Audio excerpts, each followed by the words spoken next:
si el señor Koldo, que compareció en esta misma comisión el pasado día 23, era uno de sus más estrechos colaboradores, o lo definiría usted como uno de sus más estrechos colaboradores.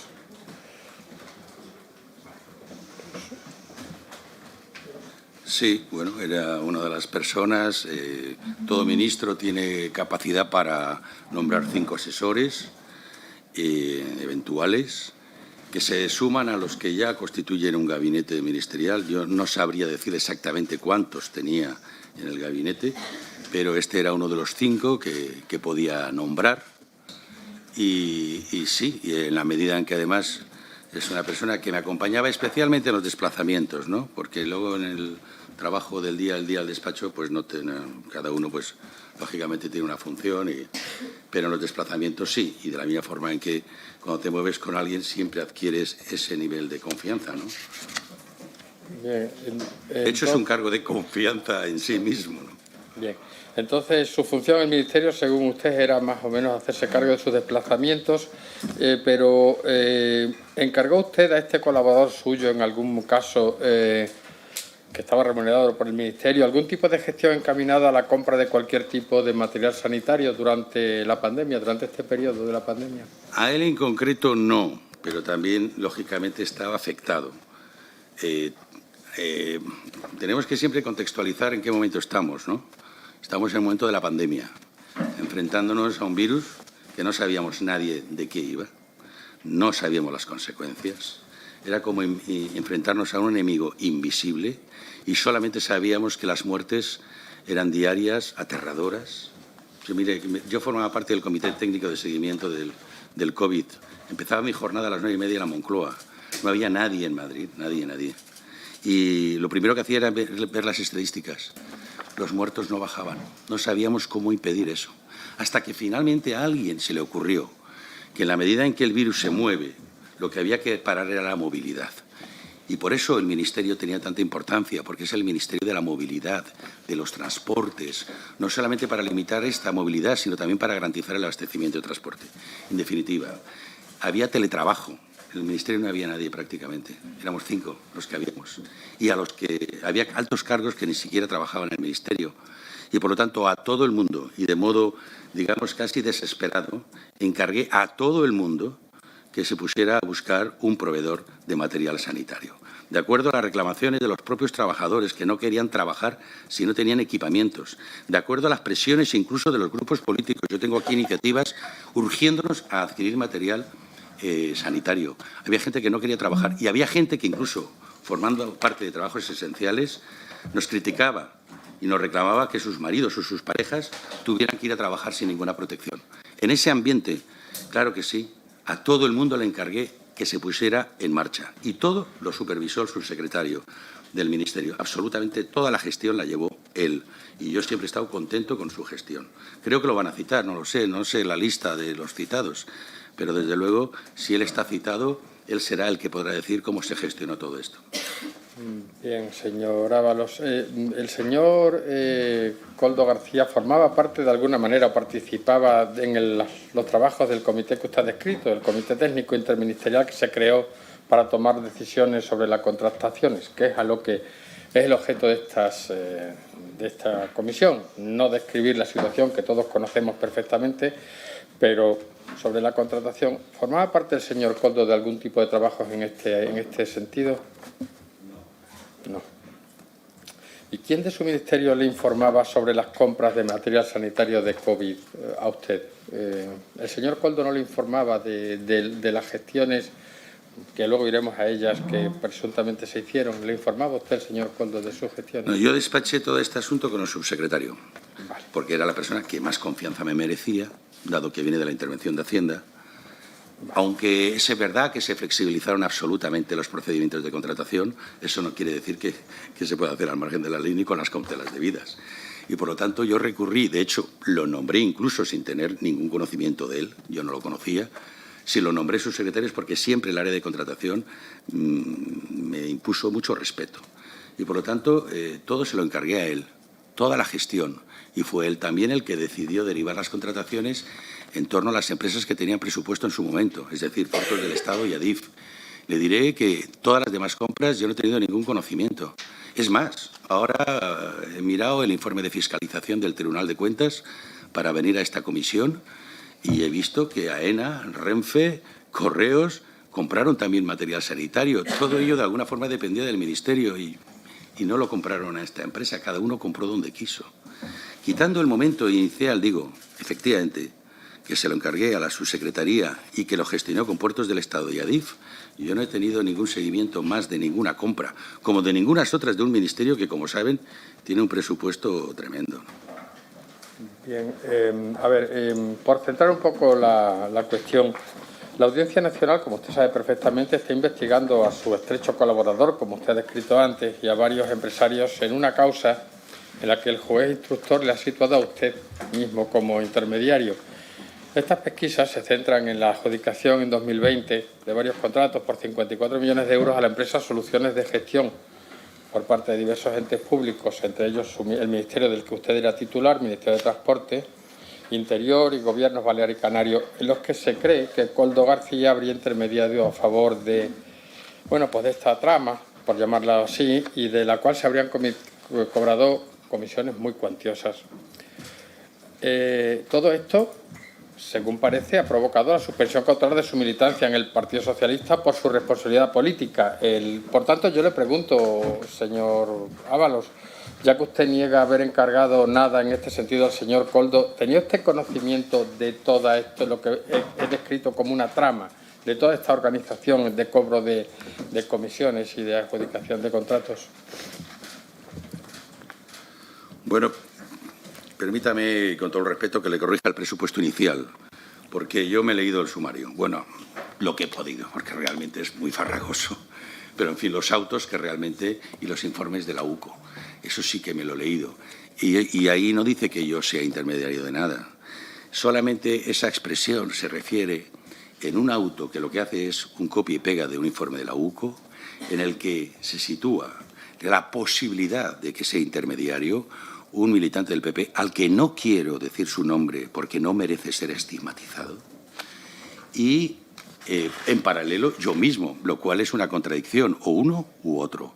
Pero mire, la mejor forma de saber si yo intermedié el informe de la UCO dice, para evitar la devolución de un dinero al Gobierno de Baleares por unas mascarillas defectuosas, solo para eso, no para comprar el material del que hablamos. Lo digo porque esa expresión de intermediario se refiere a la posibilidad de que yo mediara con el Gobierno del PP y de Vox en Baleares para que caducara la exigencia de devolución. Y esto es muy fácil de responder. Basta con dirigirse al Gobierno balear actual y preguntar si yo he tenido relación o he llamado a alguien del Gobierno balear. Es tan absurdo. Bueno, todo el mundo sabe que no tengo nada que hacer en ese ámbito. Y eso es lo que se refiere al auto que usted me comenta. En cuanto a la suspensión de militancia, pues en fin, pues no estoy nada de acuerdo y lo recurriré porque no conozco precedentes. Yo he sido secretario de organización de mi partido.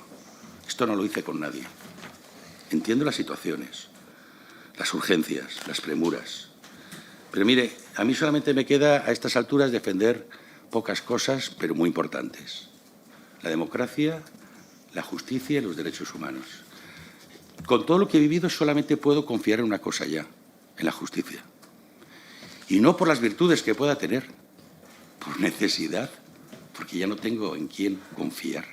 Así es que voy a defender todo lo que significa el Estado de Derecho, el principio de legalidad, que he visto en este proceso totalmente ausente.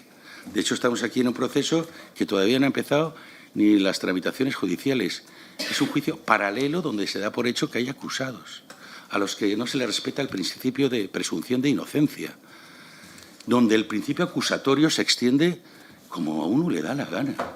En fin, yo si quieren, y porque no les voy a cansar, luego le daré al presidente unas palabras de la portavoz del Grupo Popular en el Congreso, la señora Cuca Gamarra, que suscribo todas sus palabras. A ustedes se las ahorro, pero las suscribo enormemente. Y no les voy a cansar. Pero, en fin, volviendo a su... porque no quiero rehuir ninguna pregunta, el conocimiento de la trama. No, es que, para empezar, yo no tengo claro que haya habido ninguna trama. Como les he dicho antes, hubo compras de mi departamento que no se hicieron con esta empresa. Y desde luego yo de Baleares me enteré con toda esta polémica. ¿Sabía lo del Ministerio de Interior? Sí. Entre otras cosas, porque el Ministerio de Interior tenía que devolver al Ministerio de Transportes el préstamo de mascarillas que se le hizo porque no eran capaces de adquirir material propio y tuvo Transportes que ceder material a Interior para que los policías pudieran salir a la calle.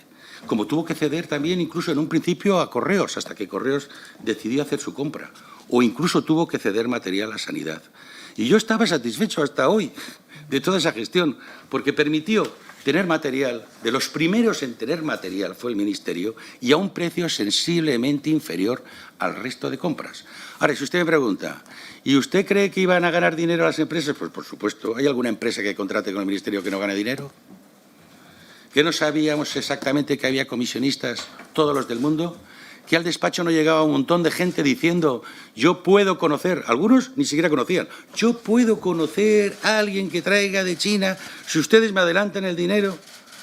No, y por eso le digo, confié al subsecretario porque, a diferencia de otras contrataciones, aquí se aseguró el pago. Se exigió la financiación del proveedor cuando ocurría todo lo contrario y se le bloqueó el libramiento del pago hasta que el material estuviera.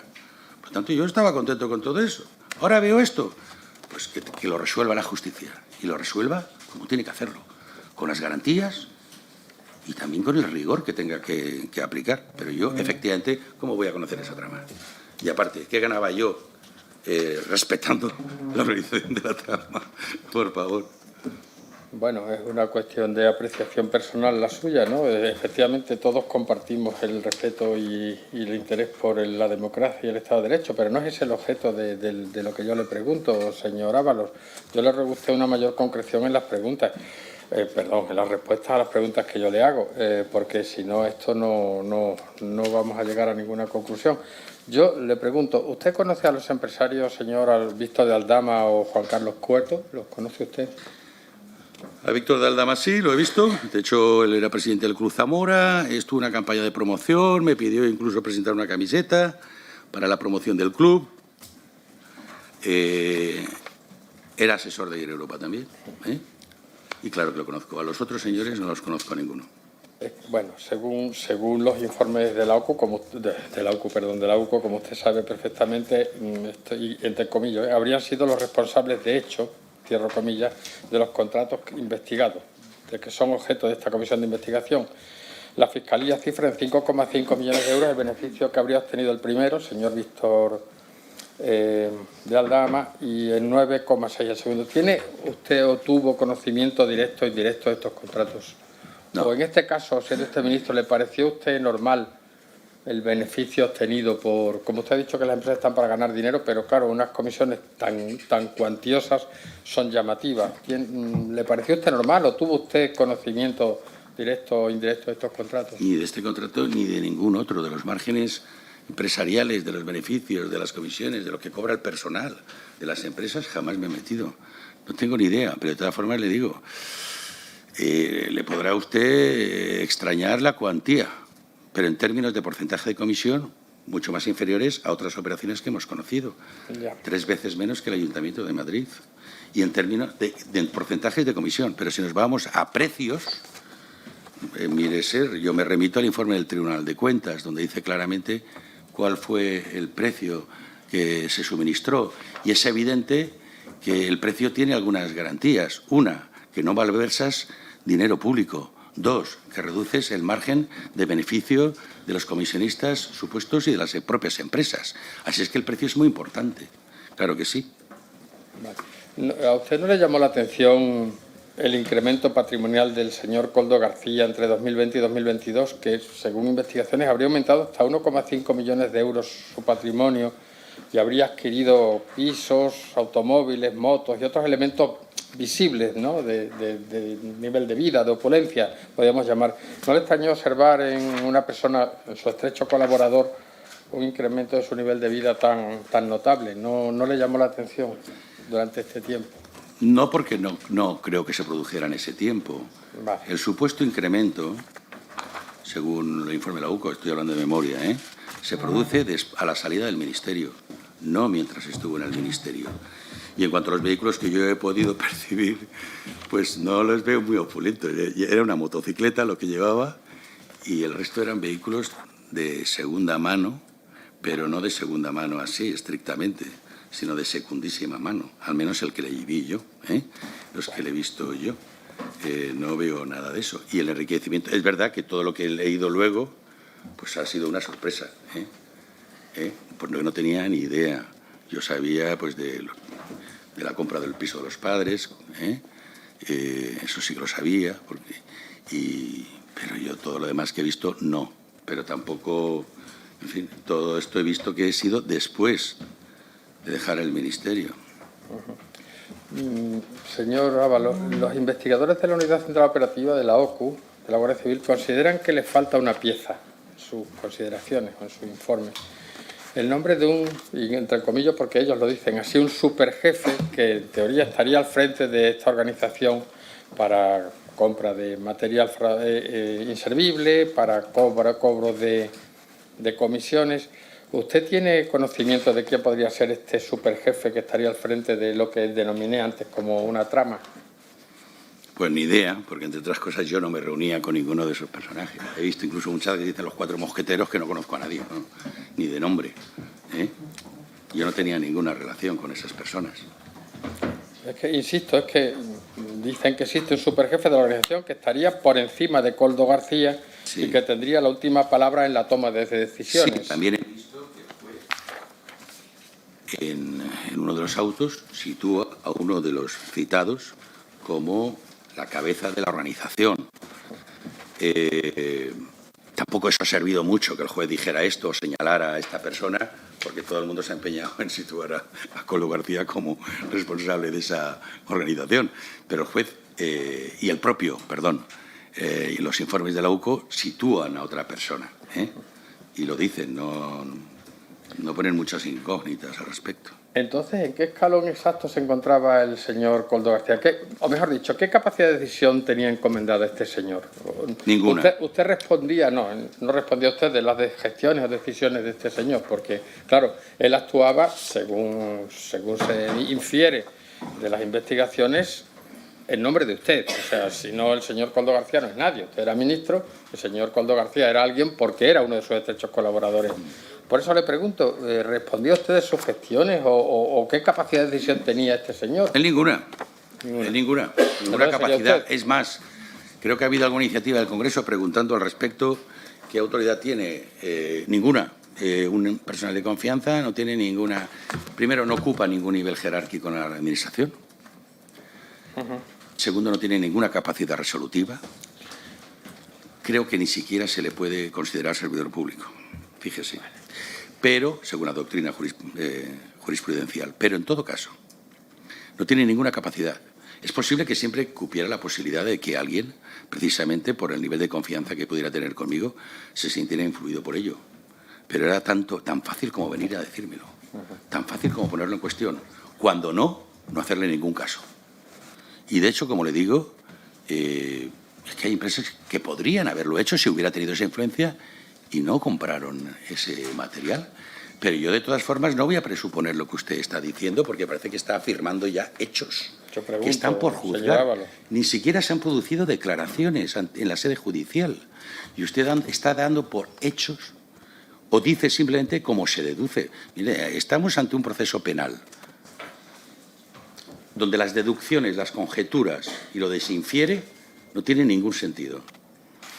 Tiene que ir con pruebas. Y, desde luego, estar aquí hablando de esto. Usted ha dicho que usted está de acuerdo también con mantener el Estado de Derecho y estas cosas, pero que no es el objeto de esta condición. Ya veo que no es el objeto de la comisión, en eso me ha quedado claro.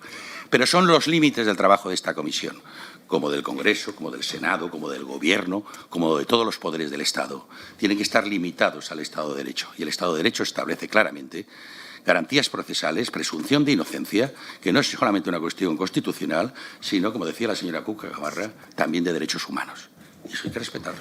Entonces, un informe de la UCO, que ni siquiera han tenido las defensas ocasión para defenderse ni para plantear nada, pues realmente no dice nada más que eso, conjeturas y aventurar hechos, pero en ningún caso se plantea esa cuestión que usted me decía.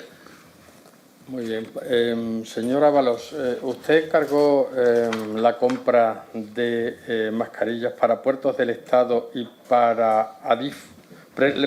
A ver, la señora Pardo de Vera, entonces presidenta de Adif, indicó que no recibió órdenes para la adjudicación, me refiero a Adif, pero sí presiones, lo ha dicho con estos términos, para que esa adjudicación se realizara con la mayor premura posible.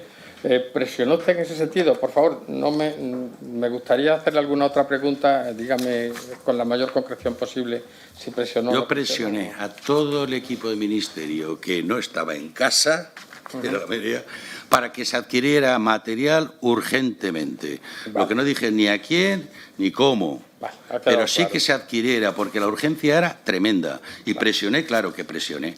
Podría estar relajado en ese momento yo. Con muertos diarios, con gente que no quería salir a trabajar, que los transportistas no querían hacer, que los carteros no querían trabajar. Conocemos perfectamente esa situación tan lamentable, señora Ábalos. Como todo el mundo presionamos. Le haré otra pregunta. ¿Para qué se entrevistó usted con la señora Delcy Rodríguez la madrugada del 20 de enero del 2020 en Barajas? ¿Y puede decirme de qué asuntos trataron en la hora que duró la reunión? Pues, sí, es una vicepresidenta de un gobierno, supongo que se tratarían asuntos importantes, no sería para saludarla simplemente. Ni siquiera, pues mire, ni siquiera para saludarse. Solo tenía un propósito y un contenido de ese encuentro, que yo no considero reunión, porque una reunión es otra cosa, pero en fin, es igual. Si todo es un... el propósito es asegurarme de cuál era su propósito y que en ningún caso tuviera la tentación de entrar en España. Y mi objetivo es que no entrara en España.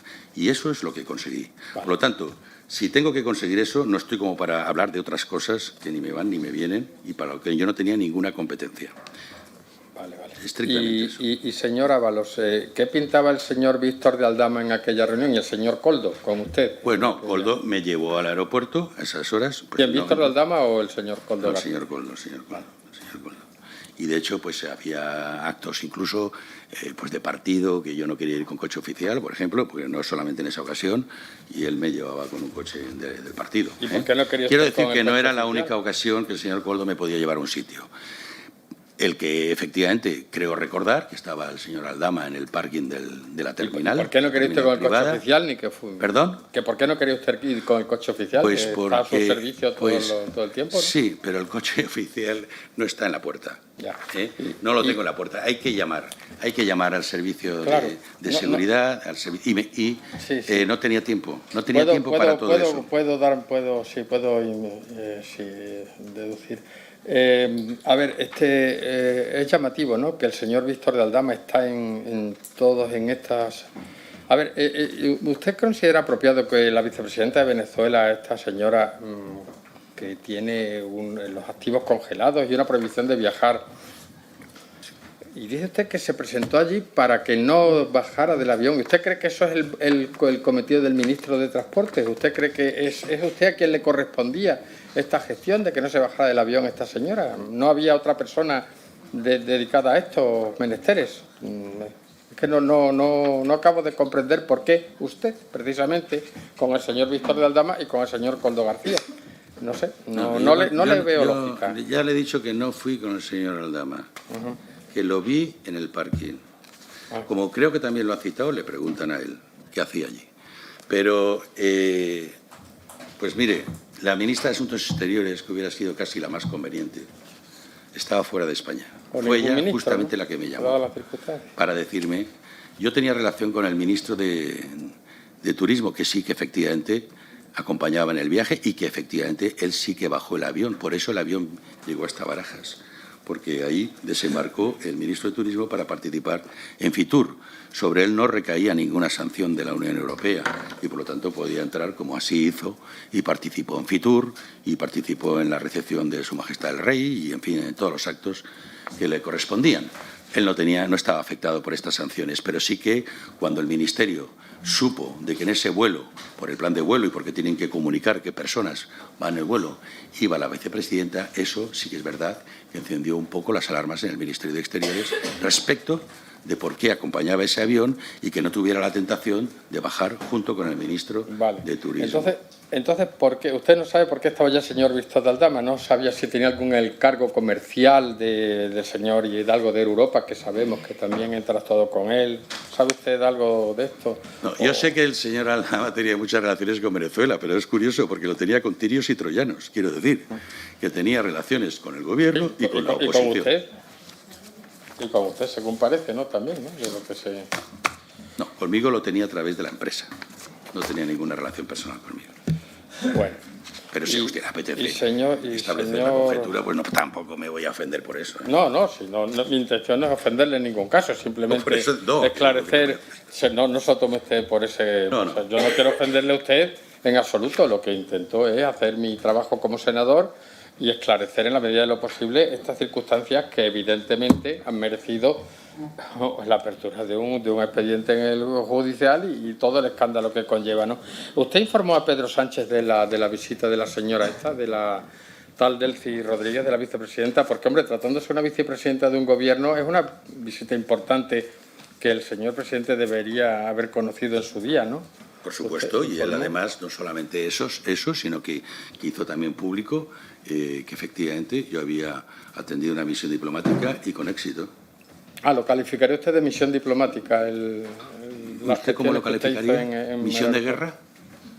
Pero una misión diplomática, señor Ábalos... Es una vicepresidenta de un gobierno reconocido por España con el que tenemos relaciones, le guste a usted o no le guste, ¿eh? No me gusta nada. Ya lo sé, eso lo deduzco, pero que aun no gustándole... Mire, a mí hay muchos regímenes que tampoco me gustan. Ya que me pregunta, pues me hace esa observación, pues no me gusta. Digamos, el respeto debido a unas relaciones diplomáticas. En este caso, a mí no. En este caso, bastante es decirle a la vicepresidenta de otro país, por favor, no puede bajar. ¿Entiendes? Dentro de lo que es el respeto, en el marco del respeto, y se tiene que hacer así, porque con ese país mantenemos relaciones, tenemos embajadas, tenemos contactos, le guste o no le gusta el régimen, como con otros que no nos gustan. Si eso no es la cuestión. Pero entonces usted informó al señor Sánchez, ¿no?, de esta circunstancia, ¿no? Y del resultado de la gestión. Del resultado, muy bien. Estupendo. ¿Usted conocía aquellas tan traídas y llevadas, sobre todo por la señora Rodríguez, maletas entre, no sé, un número indeterminado, entre 40, 12, no sé, que anduvieron por el aeropuerto de Barajas sin que nadie inspeccionara su contenido ni nada? ¿Usted sabe qué contenían o tiene usted noticia de qué podían contener? Me alegra que me haga esa pregunta, que por cierto no es tampoco original, porque es de los bulos, ahora que estamos hablando de bulos últimamente, mejor instalados en este país. No existieron las maletas. Así es que no existiendo las maletas es muy difícil hablar de contenidos. Pero fue un bulo tremendamente instalado. Lo único que llevaban es un equipaje personal, que en el caso de la vicepresidenta y de quienes le acompañaban, igual que entró, salió al avión de Doha. Igual. Pero aquí se instaló la maleta y estamos hablando de maletas. Incluso uno ya se pone más atrevido y empieza a hablar ya de contenidos de maleta. Escapan a toda lógica racional, porque el avión, que además hemos tenido oportunidad, todo el mundo, de verlo en unas fotos, unos fotogramas sacados de unas cintas que se suponen reservadas y protegidas por la Ley de Protección de Datos, pero da igual, a estas alturas, ¿qué más da? Además, no tengo ningún problema en que salgan. Pero hemos podido todos ver el tamaño del avión. Pues ahora usted coja el avión, como si fuera una maquetita, e introduzca 40 maletas. Miren a ver si cabe. Luego, además, en un alarde más de imaginación, las vamos a llenar. ¿De qué las llenamos? De oro, cocaína, dólares. Metámosle peso. Y ahora, cuando usted le ha metido, haga el reparto. Vamos a poner un reparto de todo eso en las 40 maletas. Intente despegar. Intente despegar. Mire usted, y cruce todo el charco. Oiga, vamos a ver. Pero es más, en otro alarde siguiente, esas 40 maletas son introducidas en un vehículo. Yo vi un infograma donde se veía el vehículo. Bueno, todos tenemos coche, o nuestro papá, nuestros amigos. Sabemos los maleteros cuántas maletas caben en un vehículo. Pero que sí, o sea, es tan absurdo. Pero luego hay otro problema. Y permíteme que me ha dado una oportunidad. Hay otro problema. Y es que cuando se dicen que se introdujeron 40 maletas, Lo que se está poniendo en cuestión es la actuación de quienes tienen que velar porque no entre nada, que son las fuerzas y cuerpos de seguridad del Estado. Les quiero advertir que estas fueron objeto de denuncia. Este tema se ha judicializado. Es absurdo. Juzgado 31, archivado. Reforma, protesta y recurso, manifestación del Juzgado 31, de la Audiencia de Madrid, del Tribunal Supremo y del Tribunal Constitucional. Pero incluso en el ámbito europeo, absolutamente despachado por improcedente. Dígame, ¿y a qué instancia me queda el Tribunal de Dios? Señor Pelayo, le quedan señor Ábalos, yo lo que le pregunto, Pelayo, a ver, le quedan dos preguntas, nada más, y rápidas, nada, por favor. muy rápidamente, sí, soy consciente del paso del tiempo. Y el señor Ábalos también. Pero mire, señor Ábalos, yo solamente le he preguntado todo el mundo, todas las informaciones periodísticas, e incluso dicen que hubo trasiego de maletas. Usted me dice que no, cosa que me sorprende muchísimo. Es la primera vez que oigo decir que no hubo tales maletas, no sé. Pero y le he preguntado que si usted conocía el contenido, luego como me dice usted que si entran o no entran en un avión o que si caben o no caben. Eso no es mi pregunta. Usted no conocía entonces el contenido de esa maleta. Es que no hubo maletas, le repito. Bien. Pues eso es una novedad importante, sí, desde luego. Entonces, señor Ábalos, volviendo al señor Víctor de Aldama, ustedes no hablaron en ningún momento en el aeropuerto, el señor Víctor de Aldama y usted, en la madrugada esta. En absoluto. No hablaron de nada de esto. De nada. Ni la señora Delcy esta le hizo ninguna referencia tampoco a la presencia del señor de Aldama en el aeropuerto, que iba a hablar después con él o algo. No le comunicó. No, tampoco. Además es que no hubo ocasión. Mire, todo el operativo, y además me llamó el ministro del Interior también para decirme efectivamente cuál es el dispositivo que iba a tener y que me pusiera a disposición del comisario de Barajas. Toda la operación la llevó el comisario. Y yo no hice nada que no me dijera el comisario que hiciera. O sea, el comisario me decía, por aquí, subimos en este coche, subimos en este coche, pasamos por aquí, nada más. Así es que yo no sé si también lo han citado. De todas formas, ha sido objeto también de la causa judicial que le he comentado antes. Todo fue supervisado. Como se puede ver en esa fotograma, por cierto, el diario El Mundo publicó, no hace mucho, pero veo que sin mucho éxito tampoco, que las tales maletas no fueron así. Ha sido el único medio que lo ha hecho. Tarde, 4 años después, pero lo ha hecho. Pero claro, ¿cómo vamos a romper la leyenda a estas alturas? Pero sí que lo ha publicado. Yo lo que quiero decirles es que fue una acción absolutamente supervisada por los policías, como se puede ver en ese fotograma. Ese avión estaba rodeado de patrullas, que a mí me impresionó ver tanto luminoso para impedir que bajaran del avión. Entonces no bajaron. Señor Pelayo, bajaron, sí. En un momento dado, sí. Señor Pelayo, su tiempo ya ha concluido. Vamos a que esto va a seguir, este compareciente y damos por concluida esta primera intervención. Pues muchas gracias, señor Ábalos, muchas gracias, señor presidente. Muchas gracias, señoría. Muchas gracias.